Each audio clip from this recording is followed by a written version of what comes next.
All right, let's talk myocardial infarction. When we talk myocardial infarction, we're of course talking about a heart attack. Now, this is an important disorder to understand because it affects a lot of Americans.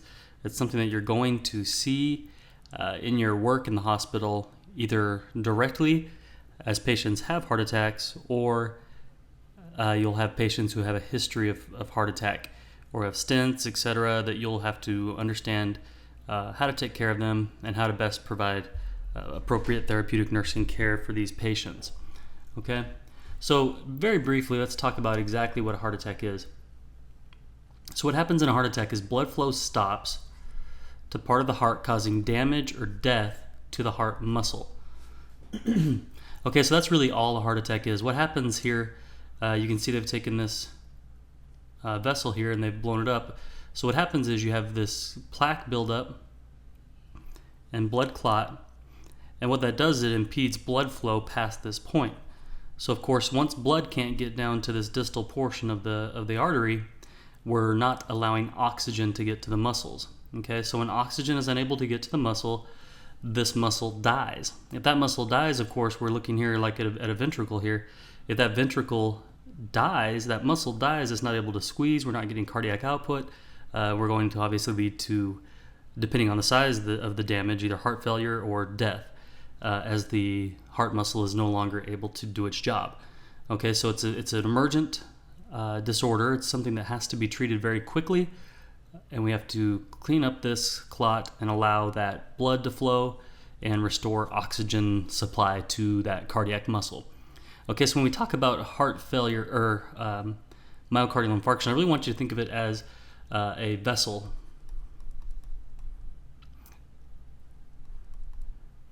That's not right.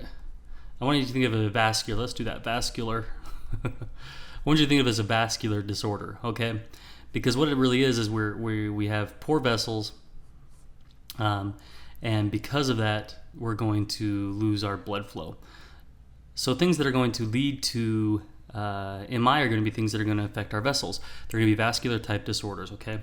So really quickly, let's just draw our heart, and let's talk about a couple of the main arteries really quick. So here we have our aorta coming out. So coming off the aorta here, we have our right coronary artery. It's going to kind of come down this way. And then we have our left main coronary artery coming kind of this way.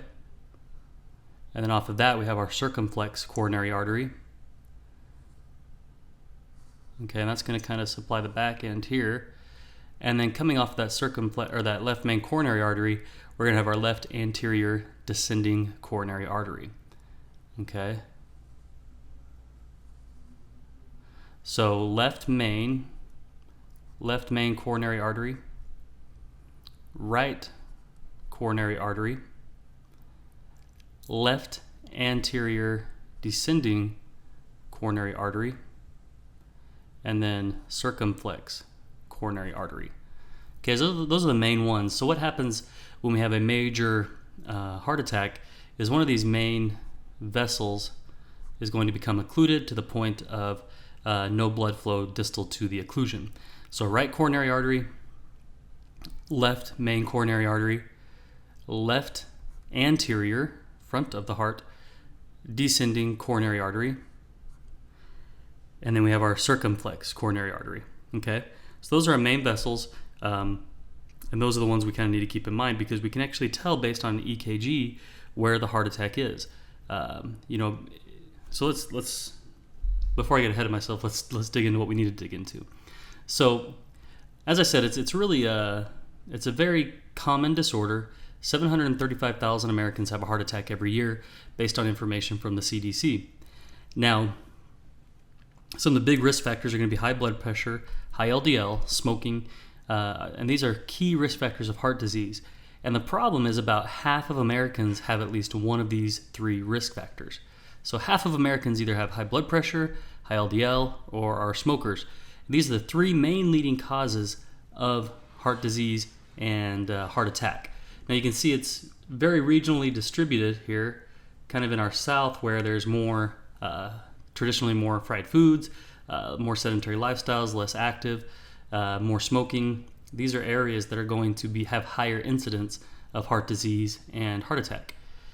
Now, 1 in every 4 deaths in America nationwide is due to heart disease. So 25% of every single death is based on heart disease. Okay, so it's something that we really need to understand. Now, like I said, we're going to talk about MI as a vascular disorder. Okay, so let's talk about, knowing that, let's talk about why we're going to talk about it as a vascular disorder. Once we talk about it as a vascular disorder, we're going to understand how it happens, some of the signs and symptoms we're going to have, some of the causes, and then the therapeutic interventions we're going to be able to do. So modifiable risk factors, like we said, smoking. We talked about hypertension. Okay, so smoking, of course, is going to lead to atherosclerosis and thereby lead to vessel damage. Obesity as well, you're going to have higher lipids, and that's going to lead to increased vessel damage as well. Stress, more catecholamines in the system, more cortisol, that's going to lead to vascular issues and possibly lead to MI. Hypercholesterolemia, like we said, high LDLs, high low density lipoproteins is going to lead to that occlusion, right? As we get that high LDL, we're going to build up plaque in our vessels, impede blood flow, and that's going to be the cause for an MI. Diabetes. Now, diabetes obviously leads to vascular damage, okay? As we have that vascular damage, those vessels become weak. We may have increased blood sugars more often, and that's going to lead to vascular damage as well. Hypertension, of course, as well, atherosclerosis, hardening of the walls, and more pressure trying to go through the system at any one point, and that too is going to lead to vessel damage and possible MI and death as well. Okay, so again, vascular disorder, and these are common things that are going to lead to vascular damage. Okay, now there's a couple different types of MI. Okay, and when we talk about MI, again, we're talking about myocardial infarction, and there's some ways that we can see that. One of the best ways to notice an MI is going to be on an EKG. Now we're going to be able to see on the EKG the ST elevation. Okay, so we'll talk about ST elevation myocardial infarction. You may have heard this term STEMI before. That's what a STEMI refers to, ST elevation myocardial infarction. Now there's another type of myocardial infarction, and that's a non-ST elevation MI, or NSTEMI. Okay, so on an NSTEMI, you're not going to see these EKG changes, okay? Specifically the ST elevation. However, on a STEMI, you're going to notice these EKG changes. And the reason for that is because what happens to cause this ST elevation is that you have complete occlusion of a major coronary vessel. Now, once we have that complete occlusion of one of these major vessels that we talked about a minute ago, we are leading, it becomes an incredibly emergent situation, okay? So what we have here is our EKG, right? We have our P, Q, R, S, and T. Okay, so this would be a normal EKG, someone just normal all about. And then what happens is as they develop this complete occlusion of this major vessel, is this ST segment is going to begin to rise. And then it kind of becomes one big wave as it progresses. Okay, so here we have our S and our T are both elevated. So rather than seeing any of this electrophysiological change here, we're going to see this ST kind of just becomes one big wave, and that's the ST elevation. Okay. So that's kind of the EKG change that you're going to notice on these patients, and depending on where the actual infarction is going to depend on what lead you're going to see this in. Okay, so whether it's inferior, posterior, heart attack, or depending on where the heart attack is, what's going to tell you what lead you're going to actually see the change in on your 12-lead EKG.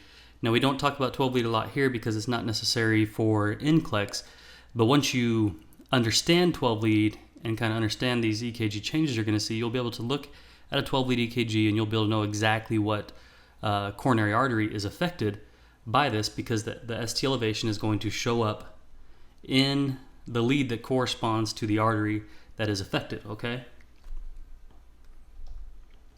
Now, some of the other things we're going to do with a patient who's suspected to have an MI is we're going to draw what's called cardiac injury profile, or CIPs is what we'll call them. So if a patient that come in with an abnormal EKG, come in with chest pain, we're going to run our CIPs, okay? Cardiac injury profile. So if you want to sound really smart in clinical or something, say, do we have any CIPs on this patient? Okay, and those are kind of three major labs that we're going to draw. It's troponin, CKMB, and myoglobin. Now let's talk a little bit about each of these individually. So troponin, we're specifically going to draw troponin I and troponin T. The one you're going to see most often looked at and referred to is going to be your troponin I. Okay, this troponin I and troponin T are found specifically in cardiac muscle, and they're released when there is cardiac muscle damage. So because of that, it's the most sensitive to cardiac damage. So that's one of the questions that you may see on NCLEX is which laboratory value is most sensitive to myocardial infarction or cardiac damage. And that's going to be your troponin. And specifically, like I said, you're going to refer probably most often to troponin I. Now, the level of your troponin is going to peak at 12 hours. So what you'll see is someone has a heart attack, that troponin will rise. After about 12 hours, it's going to get to its peak level, and then it will begin to lower down again. And it may stay somewhat elevated, though. So again, troponin I, troponin T are the laboratory values you're going to be looking at most specifically with myocardial infarction. Another one you're going to look at is CKMB, creatinine kinase MB. Now, there's a few different kinds of creatinine kinase. You're going to have creatinine kinase MB, BB, but specifically for heart damage, you're going to look at MB.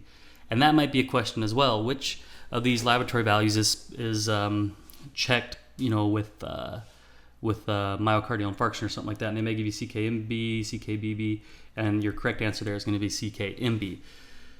Now, it's found almost the MB form of CK is found almost entirely in heart muscle, and it's released related to muscle damage as well. Its peak time is a little bit longer though. So in order to get a more appropriate value, something more specific, we're going to want our troponin, but our CKMB as well is going to be another laboratory value we can look at for cardiac damage. Now, last one we're going to talk about, it's an important lab value because it peaks very early at 2 hours, but because it's very low specificity to MI, it's not one that's necessarily used to diagnose MI, okay? So that laboratory value is myoglobin. Now, what myoglobin does, it helps muscles to use oxygen, okay? So, and then when we have this myocardial infarction, this myoglobin is released into the bloodstream, and it's indicative of this muscle damage. So it's an important laboratory value to have, but because it's not specific to cardiac damage, it's not necessarily as helpful as your troponins and your CKMB. And I'm going to tell you most often in the real world, what you're really going to look at is your troponin. But when the doctor orders CIPs or cardiac injury profile, you're going to run your troponin, CKMB, and your myoglobin. Okay. So the questions you're going to be asked about each of these: which cardiac marker is which of these laboratory values is most specific to cardiac damage? Boom, that's troponin. Which of these CK laboratory values is used for cardiac damage? That's CKMB. Don't forget that. MB, you could maybe myocardial something. I don't know, some way to remember that. Lastly, which of these laboratory values is going to peak the earliest with cardiac damage? That's going to be myoglobin. Okay, so each of these three values plays a role, and that's why we draw them together. But in the real world, the one we're going to look at and care about the most is our troponin, specifically troponin I. Okay, so let's talk about some of the symptoms that our patient's going to have. Now, I remember early on as a nurse, I was working in the intensive care unit and had a patient who had just gotten in a car accident related to alcohol and drunk driving, etc. And he's pretty banged up. He had broken his left shoulder, and he was not incredibly verbal. His girlfriend was there and stuff, and so I was taking care of him this night, and he started to complain of chest pain. Okay, or let me even rephrase that even more. So he started to complain of pain, and he kept pointing kind of to his left shoulder kind of area, and he appeared a little more anxious to me, and so because he had that damage related to his car accident, it was hard to be able to really diagnose that or assess that might have been from something else. But luckily, I kind of let the doctor know. I said he's complaining of this chest pain. He seems very anxious and stuff. So we ran an EKG. Lo and behold, he was in an active heart attack at that moment. And so we run our cardiac injury profiles. Troponins elevated. And then we began, the kind of direct interventions for MI. Okay, get him on closer cardiac monitoring, etc. Give him some morphine. We gave him, and we'll get into this in just a minute. We gave him the whole MONA protocol. Morphine, oxygen, nitroglycerin, and aspirin. And it turned out well for him, considering. But being able to assess very quickly the anxiety that your patient's going to have, crushing chest pain, shortness of breath, those are going to be the three things that you're going to see in these patients. The hard thing is, especially if your patient's not on continuous cardiac monitoring, you're not going to see, the changes that are happening. And in the hospital, a lot of our patients are already in pain. They're already anxious. But what you're going to see is people will actually say that like a weight is on their chest, or an elephant stepping on their chest, or just crushing chest pain. Those are going to be the words that people are going to use. Like weight, crushing, elephant, just this massive weight that's just right here on their chest that they cannot get rid of. That's going to be the type of pain your patient's going to have. If you start seeing your patient experiencing that, if they start becoming short of breath, if they become very anxious, like this agonizing fear that something bad is going to happen, that's when you need to, mention that to a physician, get an EKG done really quick, draw some cardiac injury profiles. It's all very simple stuff to do. You can run an EKG in 2 minutes.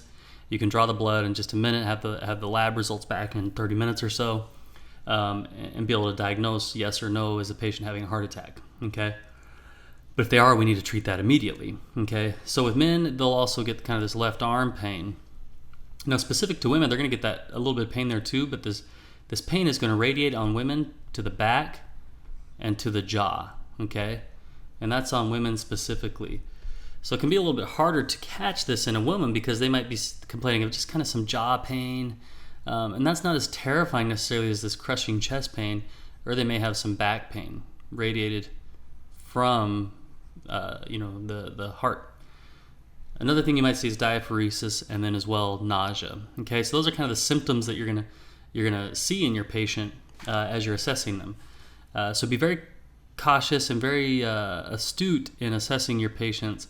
Because like I said, the heart attacks that I've seen patients have in the hospital were patients that might not necessarily have even been cardiac patients, okay?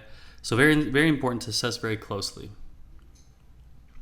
So like we said, immediate treatment for heart attack are going to be this MONA, okay? I want you to remember MONA. And there'll be a handout here for you to remember this as well. But MONA is the algorithm that's going to help you remember exactly what to do immediately if your patient is having a heart attack. So the first thing we're going to do, we're going to give morphine, we're going to give oxygen, we give nitrates, and we give aspirin. Okay, so patients having a heart attack, what do each of these things do? Well, morphine's given to reduce pain. Okay, they're in the severe pain. That's going to help reduce pain. Oxygen, again, we're talking about ischemia, right? Ischemia, what means low O2 to muscles. So what we're going to do with that oxygen is, because we're dealing with an area of the heart that's not getting enough oxygen, we give the supplemental oxygen to help reduce that ischemia. Nitrates, so like nitroglycerin is what we're talking about.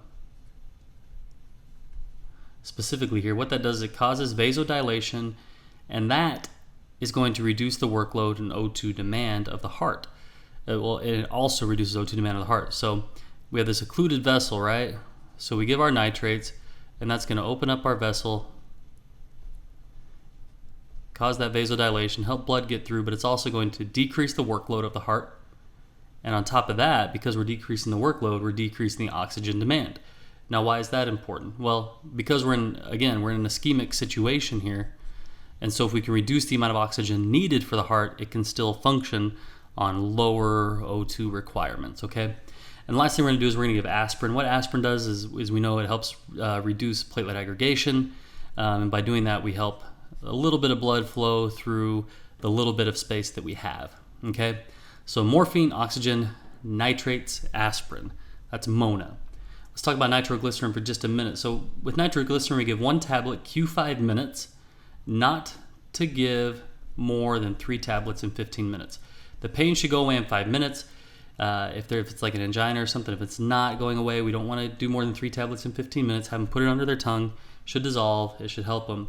They should lie down because this is going to cause hypotension due to the vasodilation. Okay. Now, nitroglycerin, you can kind of see here in this picture, nitroglycerin comes in a dark container. They need to keep it in that dark container or in like a metal container that's sealed off, because it can lose its potency with sunlight. If it's touched too much, it really needs to stay in this dark container, not be used unless needed.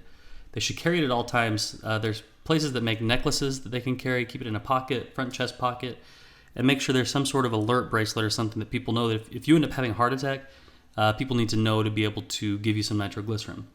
Tablets should be replaced Q6 months. Hopefully you're not going through an entire bottle, but just to make sure that it maintains its potency, it should be changed out every 6 months or so. All right, so that's the big points with nitroglycerin. Now let's talk about some of the more invasive options for treatment with MI. Now again, we're talking about a vascular issue. So how are we going to fix these vessels? Okay, we have angioplasty and stent. What is angioplasty and stent? Well, this picture here is a picture of a stent. Okay, so what happens with the stent is so here's our patient. So they can actually go in through the arm to the heart, or they can go in through the femoral to the heart. And what they do is they feed a catheter up there to the spot of occlusion. Once they get to the spot of occlusion, they inflate this balloon, and on that balloon there's a little wire mesh. So they inflate this, smash all this junk out of the way, push that mesh against the wall, and then they pull the cord out. And so what you'll see is then blood flow is able to go through here. So that's the goal with stenting. Angioplasty, very similar, except this wire mesh is not left in there. So these patients are going to require antiplatelet therapy. So they'll be on something like clopidogrel or aspirin. This is Plavix. Now there's other risk factors with that, of course, but it's important that the patient receive this so they can perfuse their heart. So we're going to monitor for bleeding with these patients. They're going to require antiplatelet therapy during surgery as well, or anticoagulation therapy during surgery or procedure. So it's important to monitor for bleeding. Again, we're going in all the way down here or possibly here.